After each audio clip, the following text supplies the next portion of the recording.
Greetings, my friend. We are all interested in the future, for that is where you and I are going to spend the rest of our lives. And remember, my friend, future events such as these will affect you in the future. You are interested in the unknown, the mysterious, the unexplainable. That is why you are here. And now, for the first time, we are bringing to you the full story of what happened on that fateful day. We are giving you all the evidence based only on the secret testimony of the miserable souls who survived this terrifying ordeal. The incidents, the places. My friend, we cannot keep this a secret any longer. Let us punish the guilty. Let us reward the innocent. My friend, can your heart stand the shocking facts about grave robbers from outer space?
All of us on this earth know that there is a time to live and that there is a time to die. Yet death is always a shock to those left behind. It is even more of a shock when death, the proud brother, comes suddenly without warning. Just at sundown, a small group gathered in silent prayer around the newly opened grave of the beloved wife of an elderly man. Sundown of the day, yet also the sundown of the old man's heart. For the shadows of grief clouded his very reason.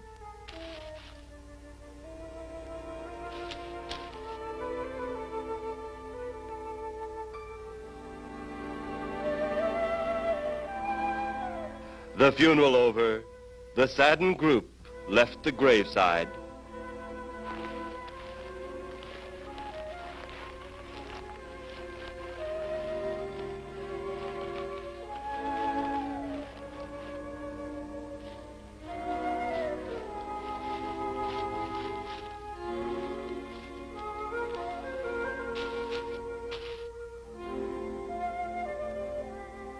It was when the gravediggers started their task that strange things began to take place.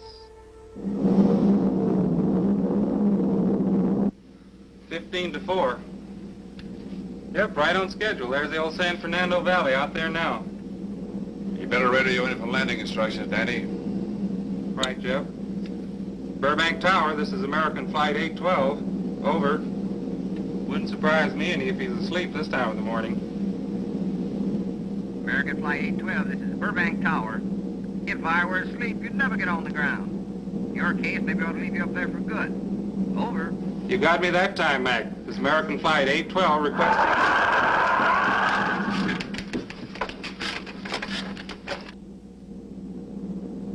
Burbank Tower to American Flight 812.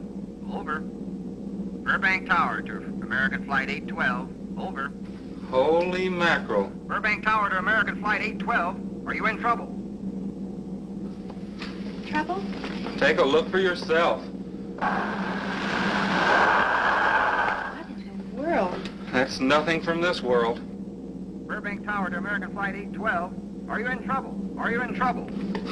Mayday, mayday. Stand by, Burbank Tower. You suppose a passenger saw it? I doubt it. Most of them are asleep.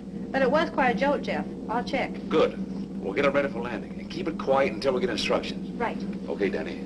American Flight 812, reporting to Burbank Tower. Over.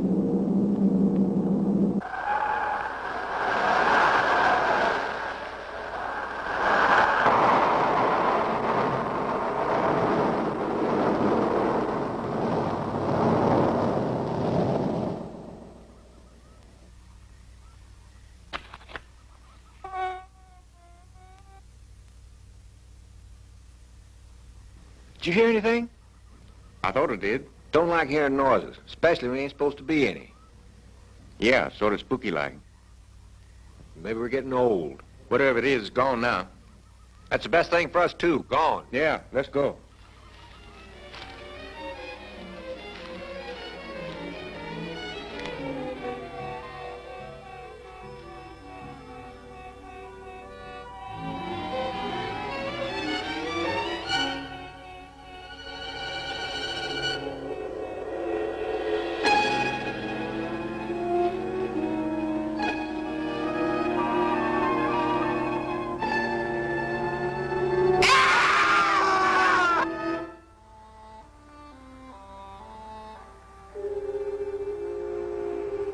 The grief of his wife's death became greater and greater agony.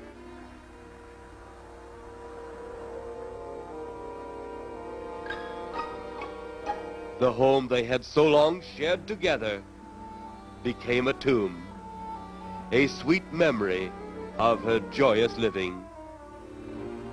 The sky to which she had once looked was now only a covering for her dead body.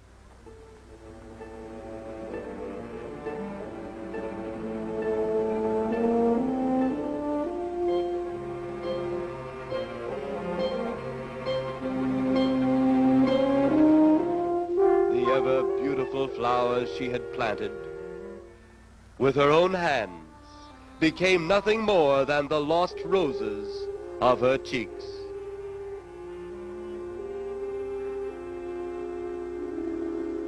Confused by his great loss, the old man left that home, never to return again.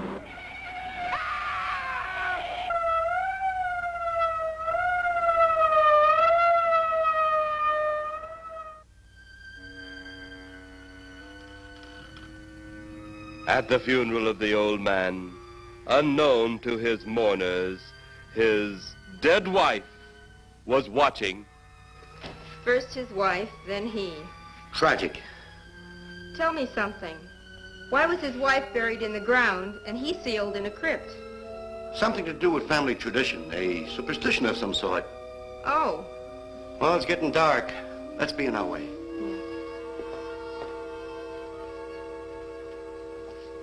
Then, as two of his mourners left his final resting place,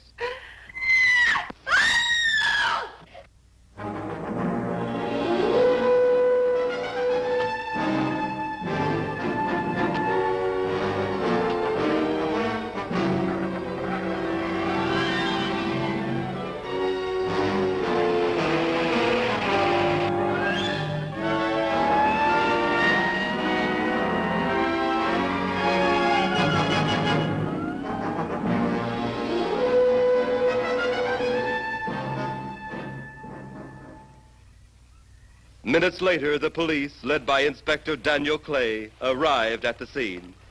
Who found them? The man and girl Medical examiner been around yet? just left. The morgue wagon ought to be along most any time. You get their statement?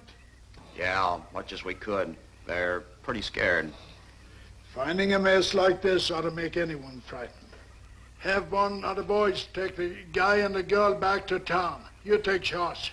Okay, Inspector. What are you going to do? Look around a little. Pretty dark out there.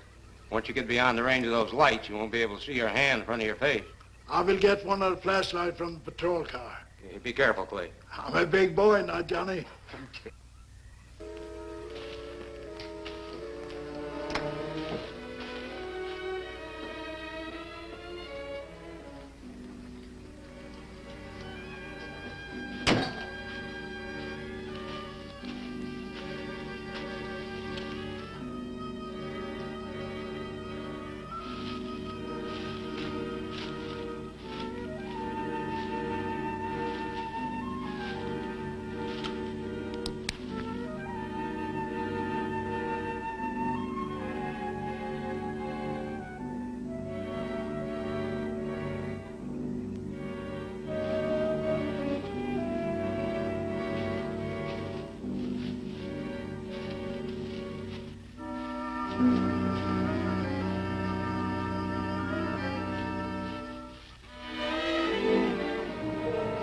Well, it looks like a bobcat tore into them. Yeah.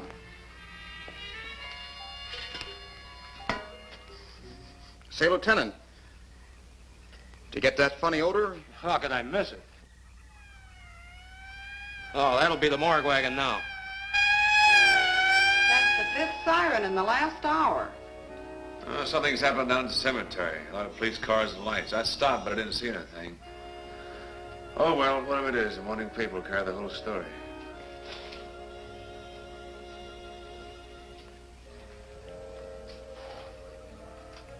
You seem to still be up there somewhere. Maybe I am. I don't think I've ever seen you in this mood before.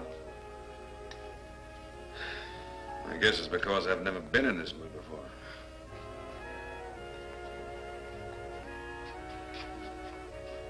Something about your flight?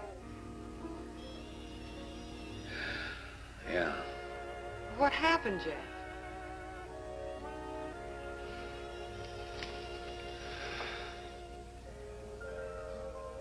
I saw a flying saucer.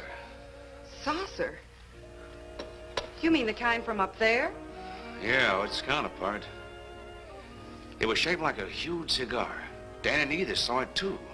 When it passed over, the whole compartment lighted up with a blinding glare. Then there was a tremendous wind that practically knocked us off our course. Well, did you report it? Yeah, radioed in immediately, and they said, we'll keep it quiet until you land. And as soon as we landed, big army brass grabbed us and made us swear to secrecy about the whole thing. Oh, it burns me up. These things have been seen for years. They hear, it's a fact. And the public ought to know about it. There must be something more you can do about it. Only there isn't. All but what's the use of making a fuss? But last night I saw a flying object that couldn't have possibly been from this planet. But I can't say a word. I'm muzzled by army brass. I can't even admit I saw the thing.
Sounds like Kay's in trouble.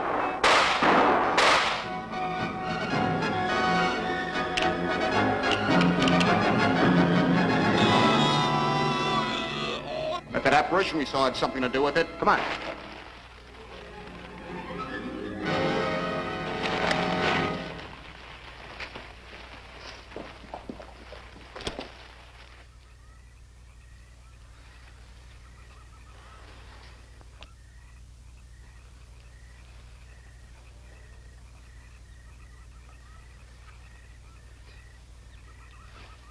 Is he dead? Yeah. He's messed up as bad as those two back there. Suppose that saucer or whatever it was had something to do with this? Your guess as good as mine, Larry. One thing's sure. Inspector Clay's dead. Murdered. And somebody's responsible. You're in charge now, Lieutenant. Yeah, guess I am. Calvin? Yes, sir? Get back up the car and get on the radio. Tell the coroner he's got to make another trip out here. Well, how about the lab boys? Well, who do you think we left back up the car? Boy Scouts? Come on, Larry.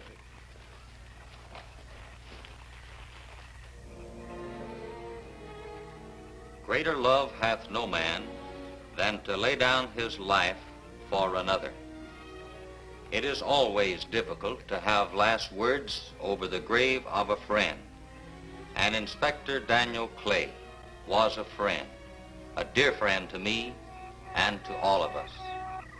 The bell has rung upon his great career. Now we lay him to rest.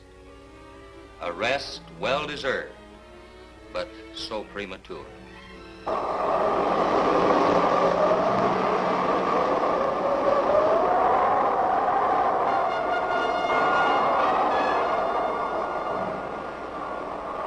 People turning south from the freeway were startled when they saw 3 flying saucers high over Hollywood Boulevard.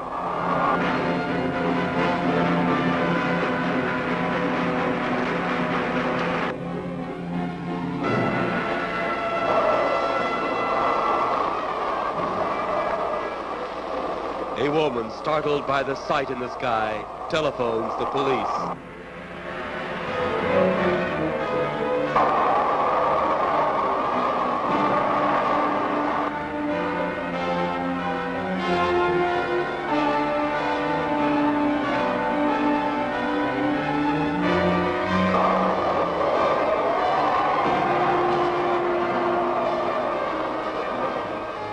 There comes a time in each man's life when he can't even believe his own eyes.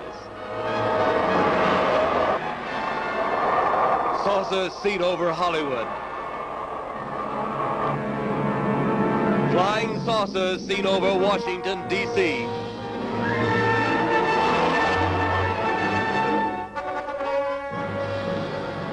The Army convoy moved into the field.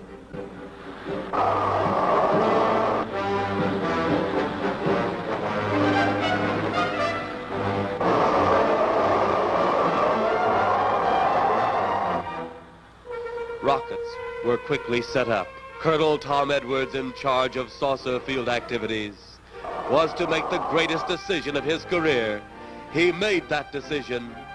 Colonel Edwards gave the signal to fire.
Swiftly as they had come, they were gone, even to the piercing eye of radar and the speeding jet fighters.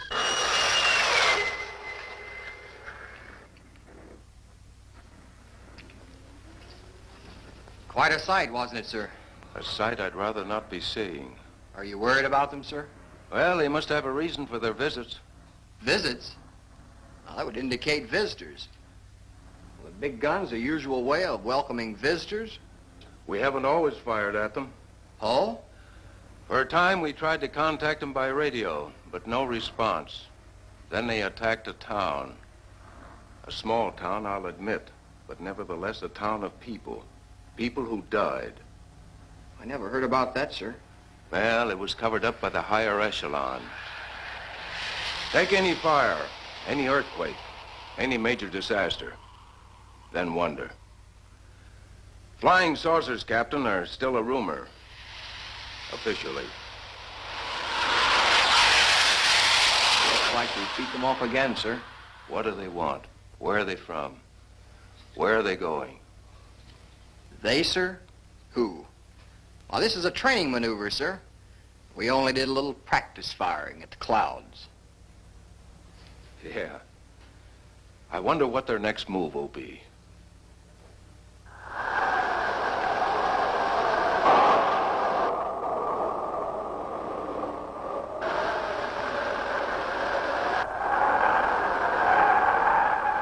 What will their next move be?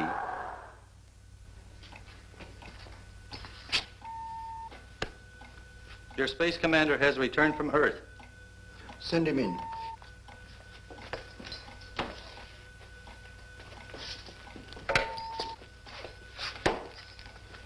You have your report?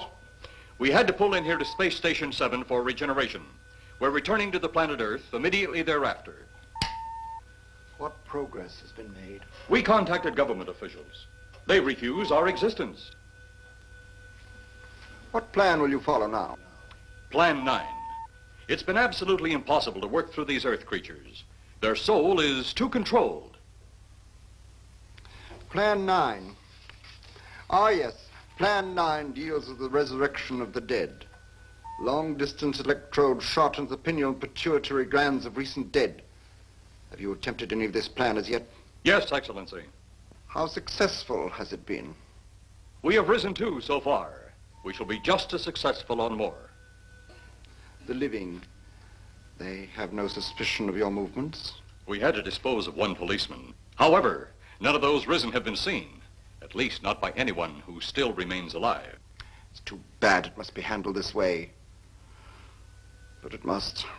Those who we take from the grave will lead the way for our other operations. Yes, Excellency. Continue on. Report to me in 2 Earth days. I feared His Excellency wouldn't take our report this well. Well, had he been dealing with our own people, his reaction would have been completely different. He understands the difficulties of the Earth race. What do you think will be the next obstacle the Earth people will put in our way? Well, as long as they can think, we'll have our problems. But those whom we're using cannot think. They are the dead, brought to a simulated life by our electrode guns. You know, it's an interesting thing when you consider the Earth people who can think are so frightened by those who cannot, the dead. Well, our ship should be regenerated. We better get started.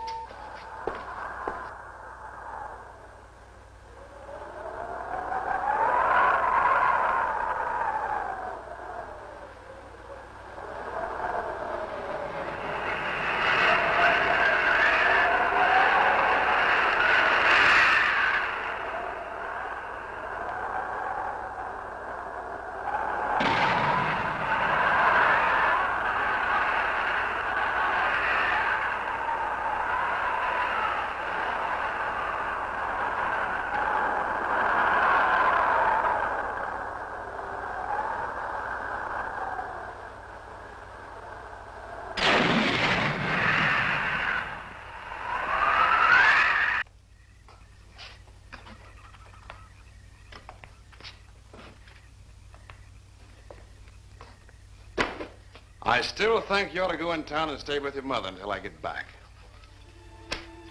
This is our home, and nothing's going to take me from it.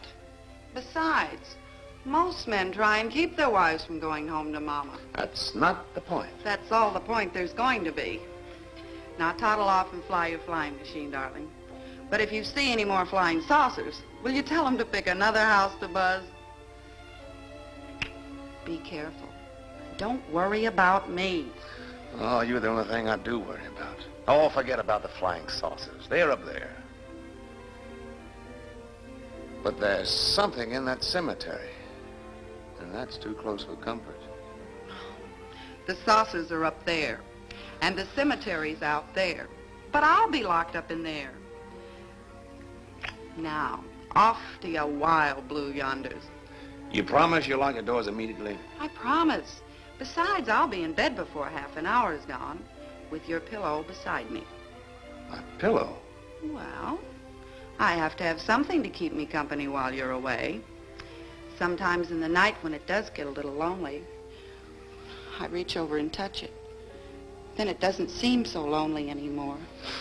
A crazy kid.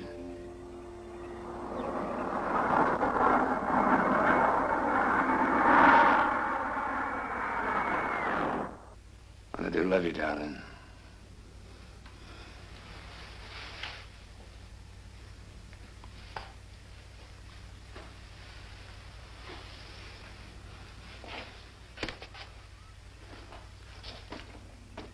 See you Thursday. Goodbye, honey.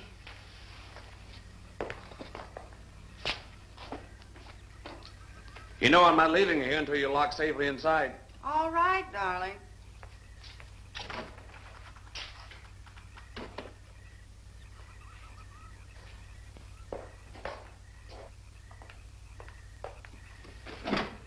If you're especially nice, I may even lock the side door. And be sure you keep the yard lights on.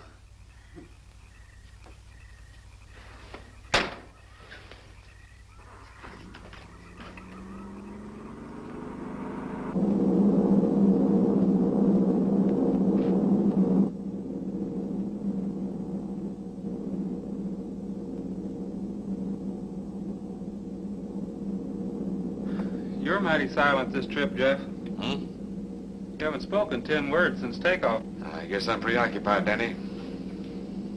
We've got 33 passengers back there that have time to be preoccupied. Flying this flybird doesn't give you that opportunity. I guess you're right, Danny. Paula? Yeah. There's nothing wrong between you two. Oh, no, nothing like that. Just that I'm worried she being there alone and those strange things flying over the house and those incidents in the graveyard these past few days just got me worried. Well, maybe they haven't figured out those crazy skybirds yet, but I'd give you 50 to 1 odds the police have cleared up that cemetery thing by now. I hope so. If you're really that worried, Jeff, why don't you radio in and find out? Max should be on duty at the field by now. He could call Paul and relay the message to you. Hi, Edie. Hi, Silence. I haven't heard a word from this end of the plane since we left the field. I've just been giving himself and me a study in silence. You boys aren't feuding. No, Edie, nothing like that. Hey, Edie, how about you and me balling it up in Albuquerque? Albuquerque? Have you read that flight schedule, boy? What about it? We land in Albuquerque at 4 a.m. That's strictly a 9 o'clock town. Well, I know a friend that'll help us. Let's have the problem first. Huh, Danny? Oh, he's worried about Paula. I read about that cemetery business. I tried to get you kids not to buy too near one of those things. We get there soon enough as it is. He thought it'd be quiet and peaceful there. No doubt about that. It's quite all right, like a tomb. I'm sorry, Jeff. That was a bad joke. Say, I almost forgot what I came in here for. How's the coffee situation? That's for me. It sure wouldn't hurt a thing, Edie. Okay, be right back. And say, Jeff, make that call to Mac. Nah, not only she throw cold water on my Albuquerque plan, but now she's repeating herself. How about that Albuquerque ball? I can't resist your charm, Danny boy.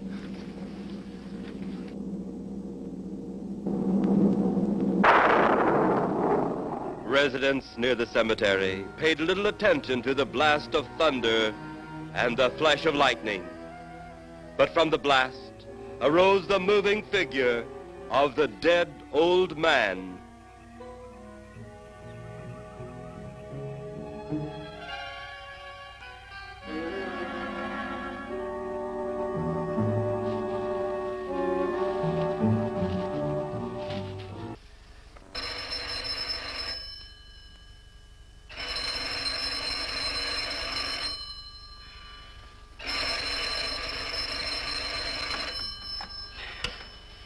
Hello? Who? Mac? Well, hi, Mac. Sure, I'm all right. I just fell asleep. Tell Jeff I'm all right. Okay, Mac. Thanks for calling. Good night.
the hatch in a moment.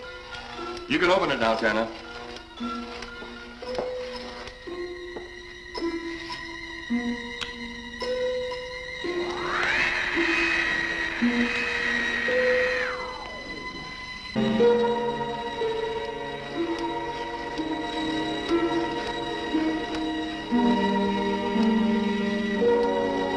Turn off the electrodes quickly. They can't tell us from anyone else.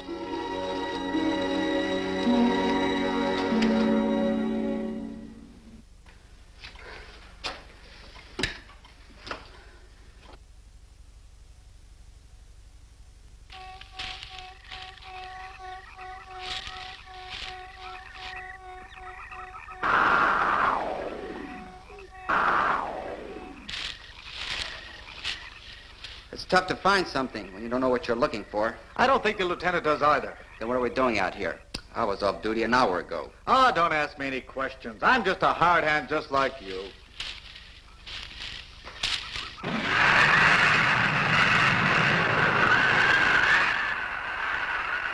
What do you suppose that noise was? Whatever it was, it's no more strange than the other things happening around this cemetery. Spirits like old Farmer Calder talked about. Well, maybe.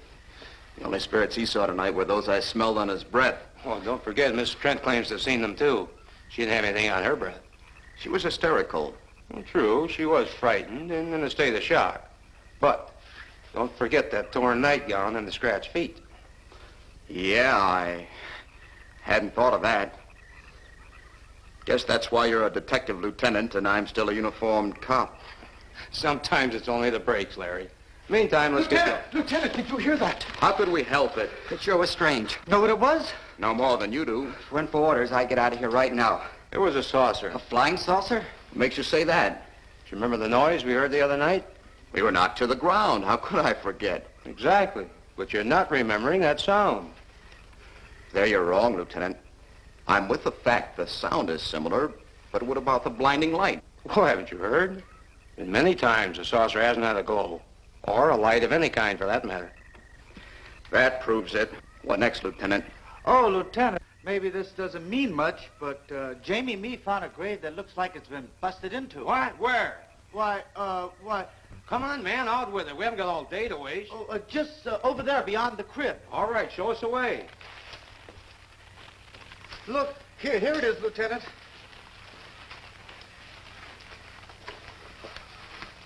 It's been broken into, all right. Strange. If someone had broken in, the dirt should be piled up here somewhere. It looks like it's fallen into the grave. Larry, you'll be out of that uniform before you know it. Do we have the right to look down there, Lieutenant? Technically, no. No? Well, this spot looks familiar, though. Yeah, we shouldn't investigate any further without the permission of next of kin. Let's go get it. How? I see what you mean. The gravestone's down there. Well, let's go down and find out whose grave it is. How? By going down and finding out. Are you sure you mean that, Lieutenant? If I didn't mean it, I wouldn't have said it. Scared? Well, why do I always get hooked up with these spook details? Monsters, graves, bodies. Oh, all right.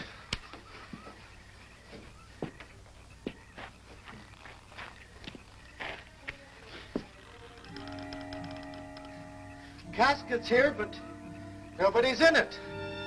Can you read the name on the casket? It's too dark. Give me a flashlight. How about a match? We sure could try it. Let me have them. Okay.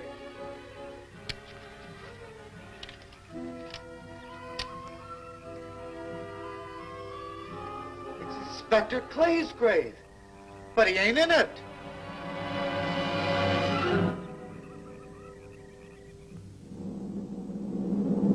But meanwhile, at the Pentagon in Washington, D.C.,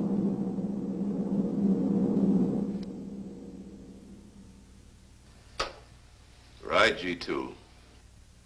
Come in? Yes, of course. I'll keep in touch. Come in, Colonel Edwards. Close the door. At ease, Colonel. Thank you, sir. Sit down.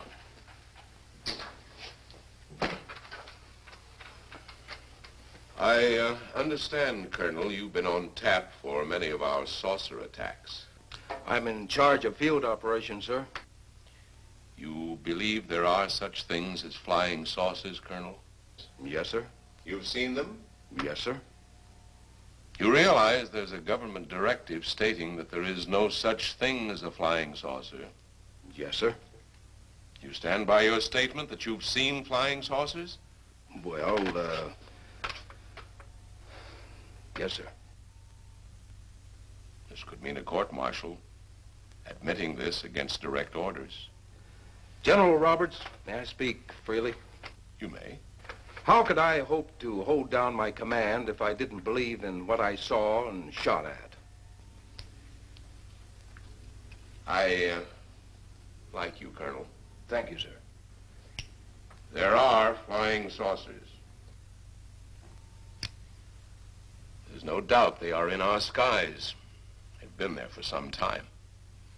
What are we going to do about them? Who knows? Then they really are there. I thought you were convinced of that. I am. We've had contact with them. Contact? How? Radio. They speak our language? Well, not quite. We've received messages from their spaceships. For a while, it came in as just a lot of jumbled noise. And now, sir? Well, since they first tried contact with us by radio, we've developed a language computer. A machine that breaks down any language to our own. General, what's this all got to do with me? Well, you've been in charge of saucer field activity for a long while. I think it's about time you heard these recordings. You mind? Mind? Huh, I'm anxious.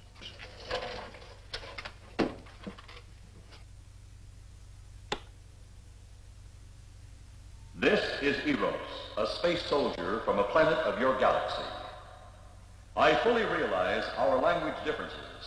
However, I also know you finally have perfected the dictorobotery, or as you on Earth call it, the language computer.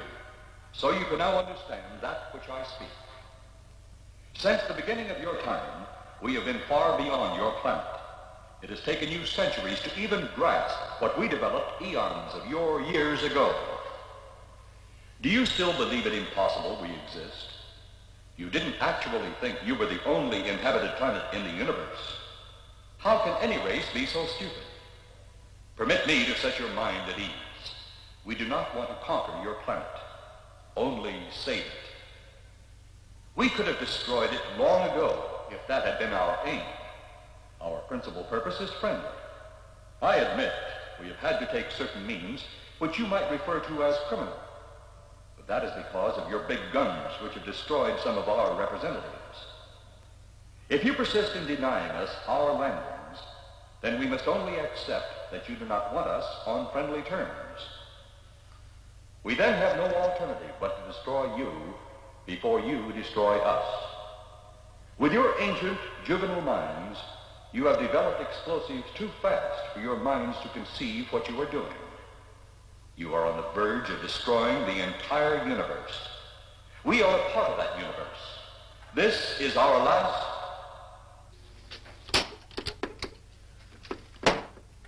That's the end of that one. Atmospheric conditions in outer space often interfere with transmitting. How many of these recordings do you have, General? An even dozen up to now. This was the last one. We received it over a month ago. You think they mean business? We can't afford to take any chances. Come over here. You ever been to Hollywood? Oh, a couple of times, a few years ago. You're going to be there in the morning. Just a few minutes from Hollywood, in the town of San Fernando, reports have come in of saucers flying so low the exhaust knocked people to the ground. There have even been stated claims of saucer landings. Major Carlson will replace you while you're out there. You're the best man for the job of attempting to contact them. Find them, Colonel. See what in hell it is they want. All right, sir.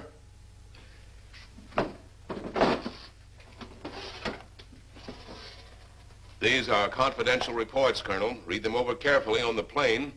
Turn them over to intelligence when you get to Los Angeles. They'll have further orders for disposition. Yes, sir. Colonel Edwards, Yes, sir. Good luck. Thank you, sir.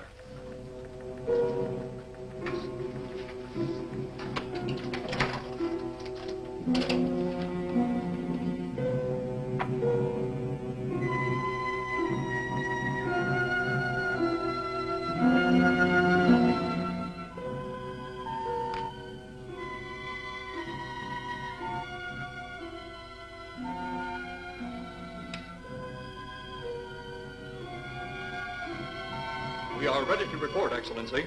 You are many days late. It was unavoidable. We tried to transmit via televisor, but atmospheric conditions made transmission impossible. You should have transmitted as soon as conditions permitted. I thought time was of the essence. Suspicion has fallen upon our movements. Our ships have been viewed near the point of operations. And what has this added time gained, Eros? We have successfully risen 3 of the dead ones. Permit me to see one. Bring in the big one. Use your small electrode gun.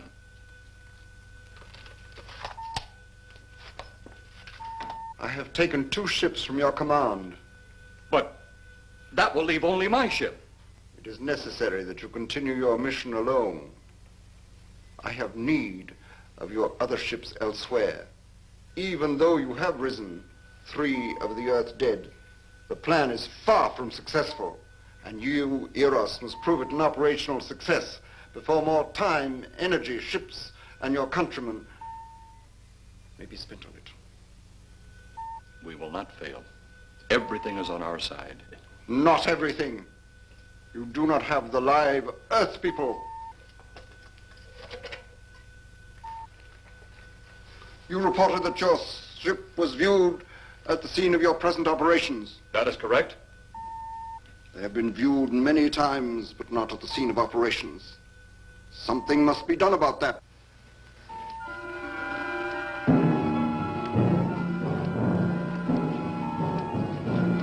Stop him, Tanner. He's close enough.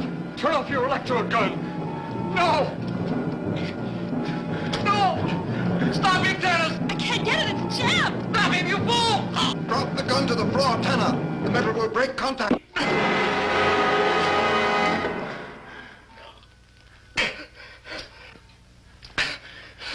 That was too close.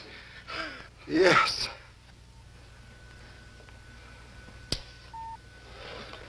Bring the giant here that I may get a better look at him.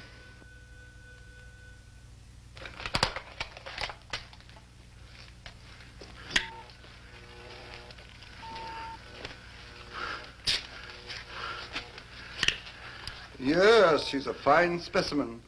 Are they all this powerful on planet Earth? This one is an exception, Excellency. What are the other 2 like? One is a woman, the other an old man. An old man, you say? Yes, Excellency. This gives me a plan. Put the big one away. Pick up your electrode gun.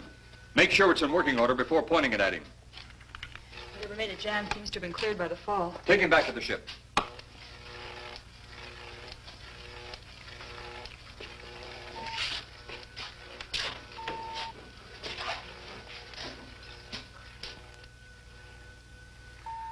The old one must be sacrificed.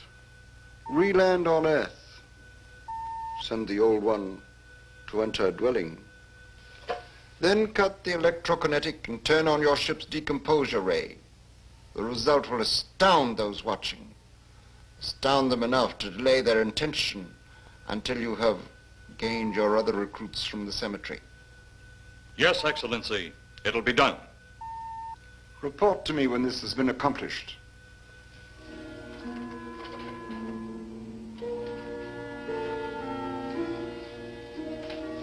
Eros, the Earth people are getting closer to that which we fear.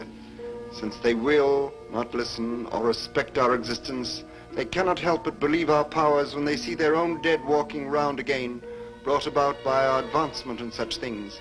As soon as you have enough of the dead recruits, march them on the capitals of the Earth. Let nothing stand in your way. Their own dead will be used to make them accept our existence and believe in that fact.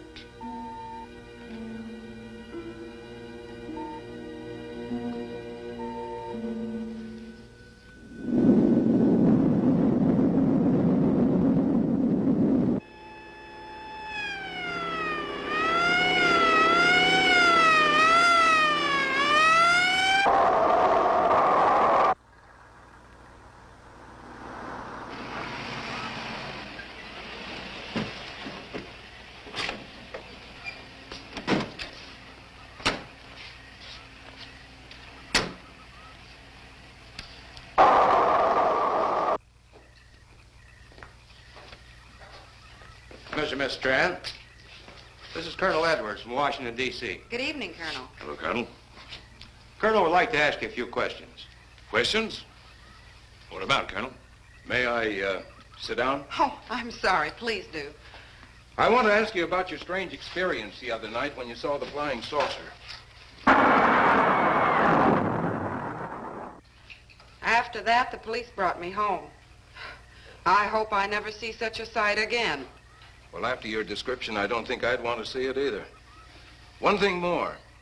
After you were forced to the ground by that blast of wind, was it a hot or cold blast? It's kind of hard to explain. It wasn't hot, wasn't cold. It was just a terrific force. We couldn't get off the ground. The light blinded me so badly, I couldn't see a thing. We could only feel the pressure of the wind until it was gone. When the glare left us, we could see a glowing ball disappearing off in the distance. Which way? Toward the cemetery.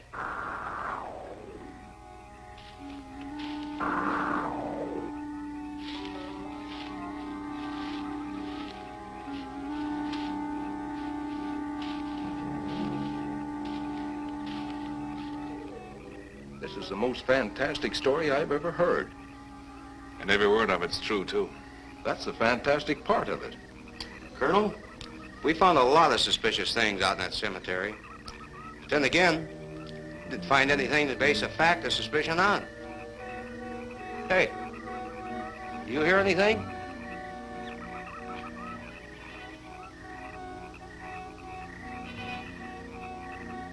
You see anything out there, Kelton? Too dark, Lieutenant. But something started stinking awful bad.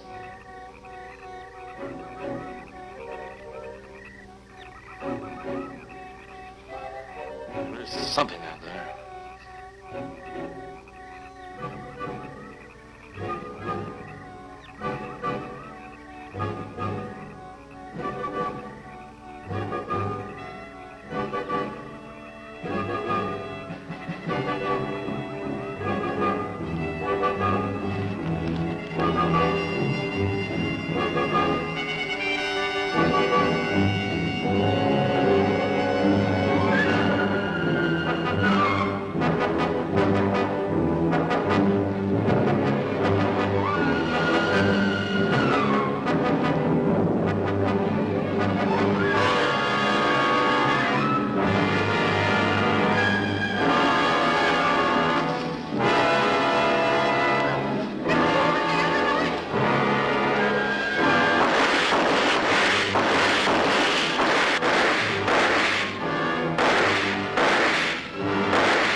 What do you make of that? She got me. Didn't look that way a minute ago. What about your man? Oh, the excitement I forgot all about, Kelton.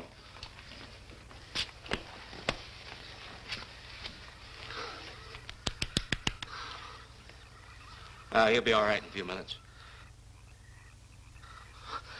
Did you see that thing? Did you get it? We got it. What was it? It didn't fall. I fired every bullet I had. So did I. I don't know what it was or what happened. But unless that bag of bones over there can reassemble itself, it's out of the running now.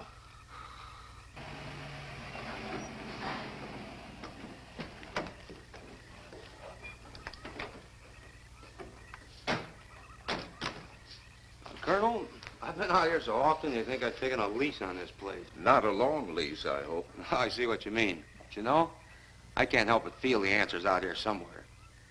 Is the girl safe? Mrs. Trent, you better stay with the car. Stay here alone? Not on your life. Modern women. Yeah, they've been that way all down through the ages, especially in a spot like this. Calvin. Yes, sir. Stay with Mrs. Trent. All right, Lieutenant. Now, you stay close to the officer, honey. I'd feel safer with you. Now, the lieutenant knows best. Oh, I don't like it, but I guess there isn't much I can do about it.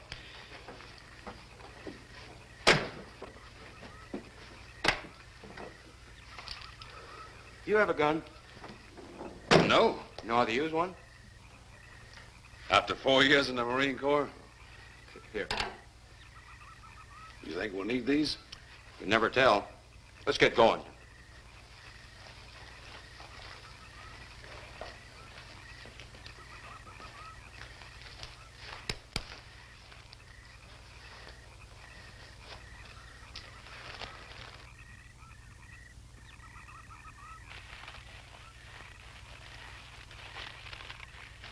Would expect to find out here. Well, there's only one answer to that, Mr. Trent. We'll know when we find it. Inspector Clay's grave's right over here. Is that the one you told me was broken into? Yes.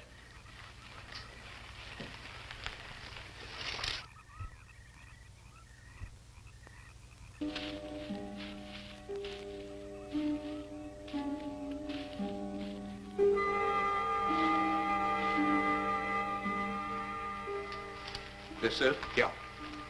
Looks to me like someone had broken out instead of in. I figured that, but that's impossible. I wonder.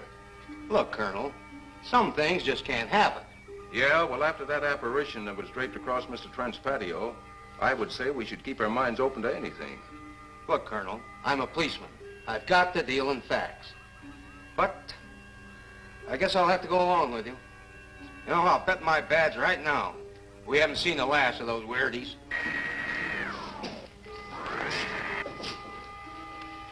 They'll discover our ship soon. You going to let them find us? It's the only way. These are the same men who have been so close so often. They must be halted before they can inform others about us. But there were others in the car. They'll be taken too. Send the big one for the girl and the policeman.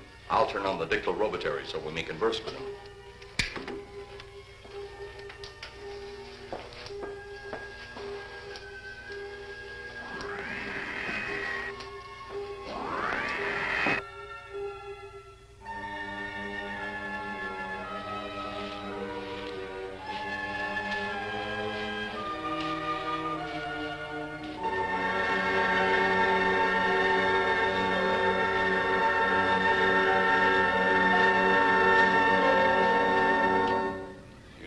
Barking up the wrong tree. One thing a policeman learns, Mr. Trent, is patience. Where's that burn spot you mentioned? Right over there. Look.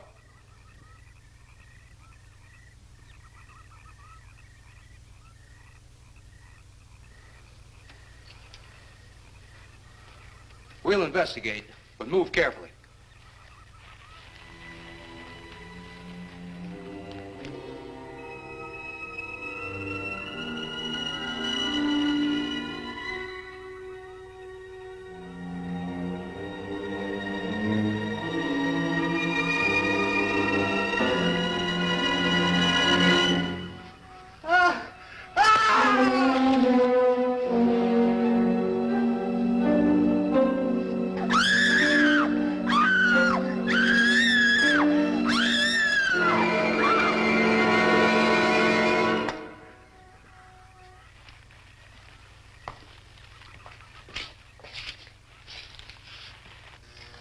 Or two more, and you will be the first live Earth people ever to enter a celestial ship.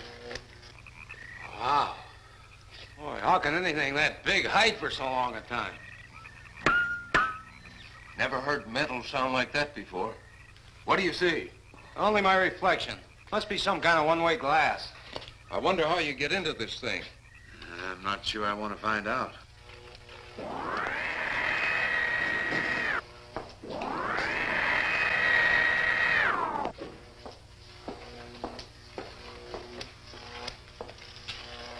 They're just outside.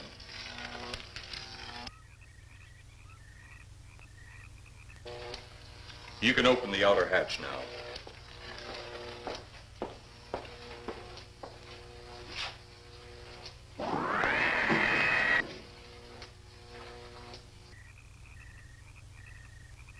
Look out! You going in that thing? That's what we're here for. I don't know. The way these things speed around, we might just get in there and off it goes. That's a chance we take. Well, I took a chance on those earlier airplanes. Might just as well see what the inside of one of these looks like. Got your guns ready? I'll tell you one thing. If a little green man pops out of me, I'm shooting first and asking questions later. They're in the outer chamber now. Eros, do we have to kill them? Yes. Seems such a waste. Well, wouldn't it be better to kill a few now than, with their meddling, permit them to destroy the entire universe? You're always right, Eros. Of course. But those are not my words. Those are the words of the ruler.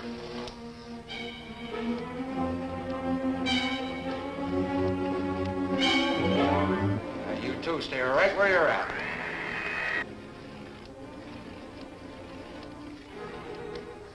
We will do as you command. For the moment. No for the moment about it. You just do as I tell you.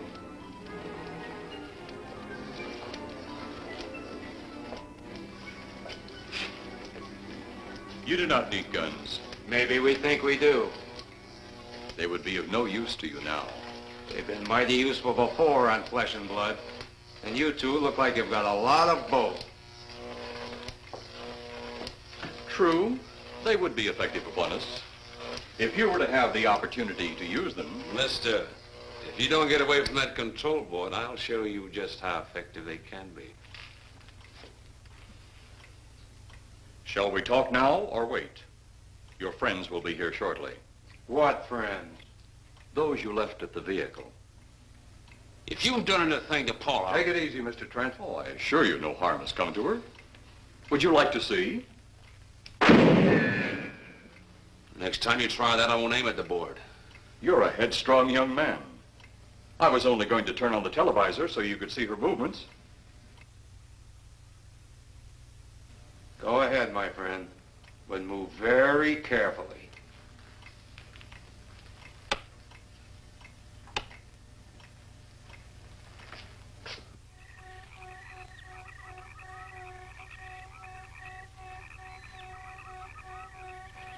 She's only fainted. You fiend. I? A fiend? I am a soldier of our planet. I? A fiend? We did not come here as enemies. We came only with friendly intentions, to talk, to ask your aid. Our aid? Yes, your aid for the whole universe. But your governments of Earth refused even to accept our existence. Even though you've seen us, heard our messages, you still refuse to accept us. Why is it so important that you want to contact the governments of our Earth? Because of death. Because all you of Earth are idiots. Now, you just hold on, Buster. No, you hold on. First was your firecracker, a harmless explosive. Then your hand grenade. They began to kill your own people a few at a time. Then the bomb. Then a larger bomb. Many people are killed at one time. Then your scientists stumbled upon the atom bomb. Split the atom. Then the hydrogen bomb, where you actually explode the air itself. Now you can brings the total destruction of the entire universe served by our sun. The only explosion left is the solar night. Why, there's no such thing. Perhaps to you, but we've known it for centuries. Your scientists will stumble upon it as they have all the others. But the juvenile minds which you possess will not comprehend its strength until it's too late.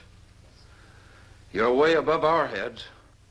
The solar night is a way to explode the actual particles of sunlight. Why, that's impossible. Even now, your scientists are working on a way to harness the sun's rays. The rays of sunlight are minute particles. Is it so far from your imagination they cannot do as I have suggested? Why, a particle of sunlight can't even be seen or measured. Can you see or measure an atom? Yet you can explode one. A ray of sunlight is made up of many atoms. So what if we do develop this solar-night bomb? We'd be even a stronger nation than now. Stronger.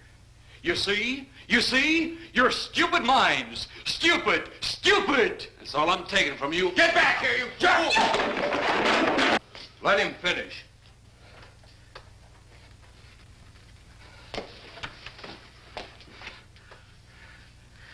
It's because of men like you that all must be destroyed. Headstrong, violent, no use of the mind God gave you. You talk of God? You also think it impossible that we too might think of God? You, who wear the uniform of your country, you see, I wear the uniform of my country.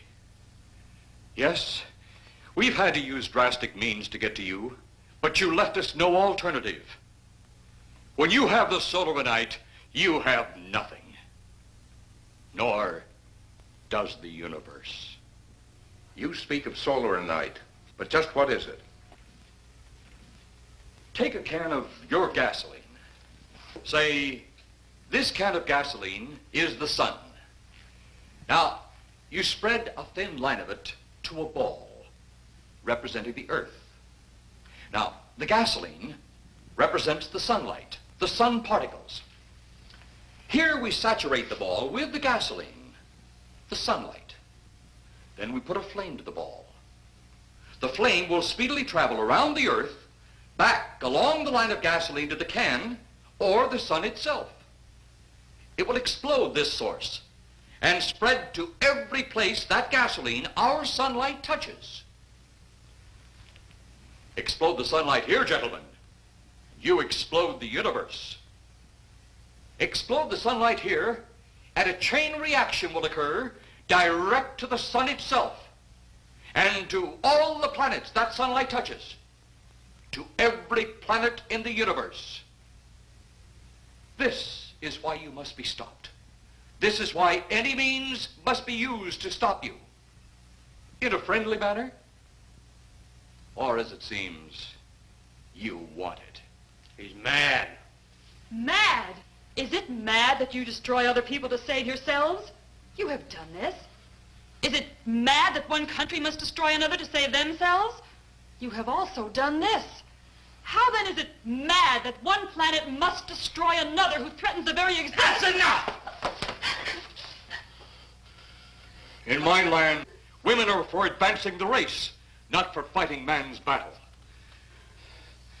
Life is not so expansive on my planet. We don't cling to it like you do. Our entire aim is for the development of our planet.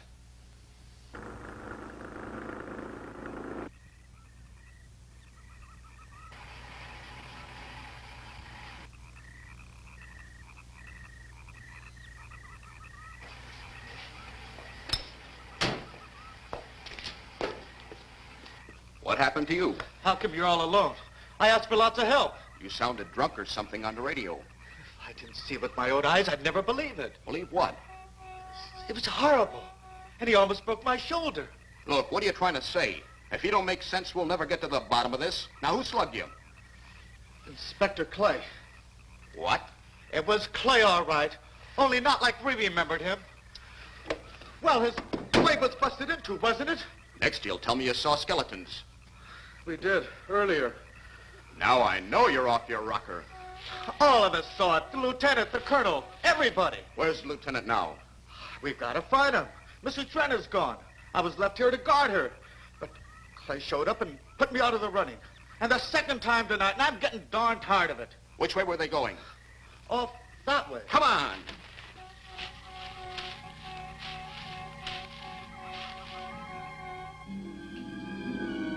Then one day it could all be gone.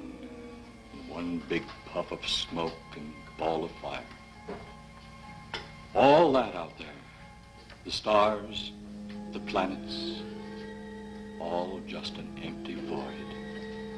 You two had better come along with us. Come with you? Where? The police station. So it seems you think you have the upper hand. Look out that window.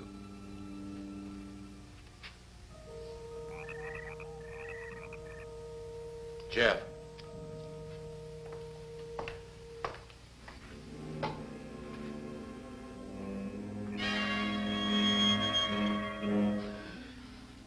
She is unarmed, but he would kill in seconds if I so choose.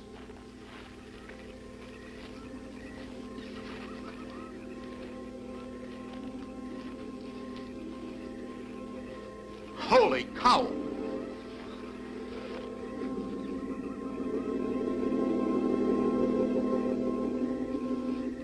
Look there. It's Clay, all right. There's no mistaking that. And he's got Mrs. Trent. Get your gun ready. From all I've seen tonight, guns won't do any good. Clay is dead, and we buried him. How are we going to kill somebody that's already dead? Dead! And yet there he stands. That other one earlier, I emptied a full clip into. I'm seeing it. That's the only reason I'm listening to you. Look, I've got an idea. Hurt him or not, we've got to try something. I'm going to sneak up behind him and whop him over the head. That ought to make a move. Follow me. Even when Clay was alive, he couldn't run fast enough to catch me. So when he does, you grab Mrs. Trent and run like lightning in the opposite direction. Oh, you think it'll work? Know of anything else to try?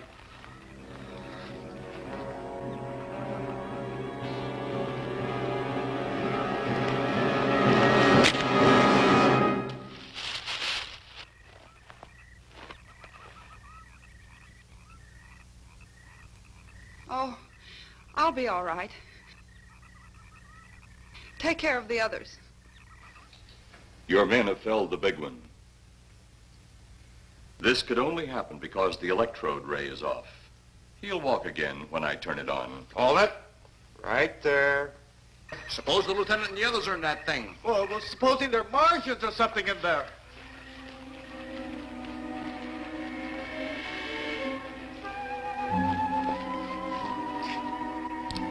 Come on, let's go. Open up in there. Open up. Get that door open. Colonel, I wouldn't know one switch from another.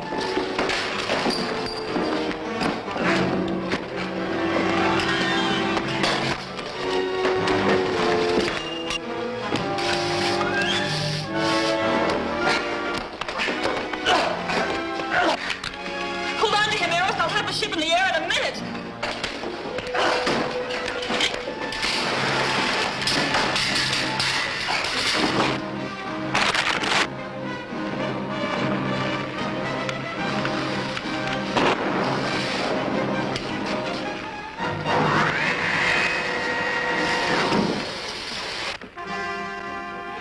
Get out of here, Jeff. The ship's on fire.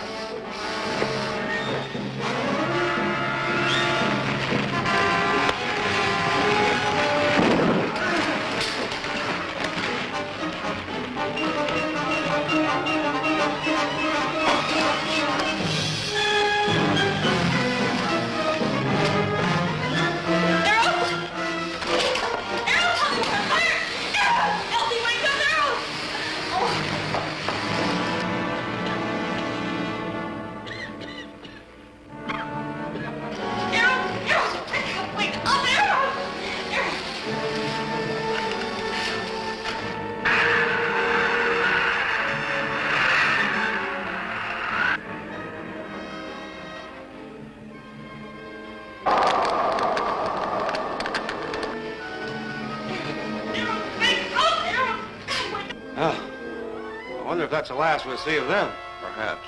But sooner or later, there'll be others. Look!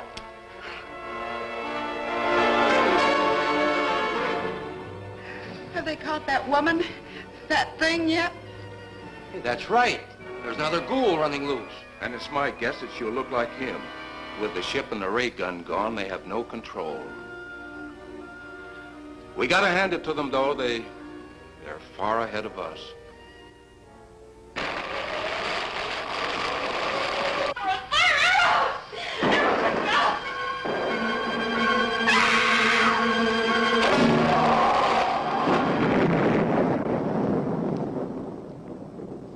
My friend, you have seen this incident based on sworn testimony. Can you prove that it didn't happen? Perhaps on your way home, someone will pass you in the dark, and you will never know it, for they will be from outer space. Many scientists believe that another world is watching us this moment. We once laughed at the horseless carriage, the airplane, the telephone, the electric light, vitamins, radio, and even television. And now some of us laugh at outer space.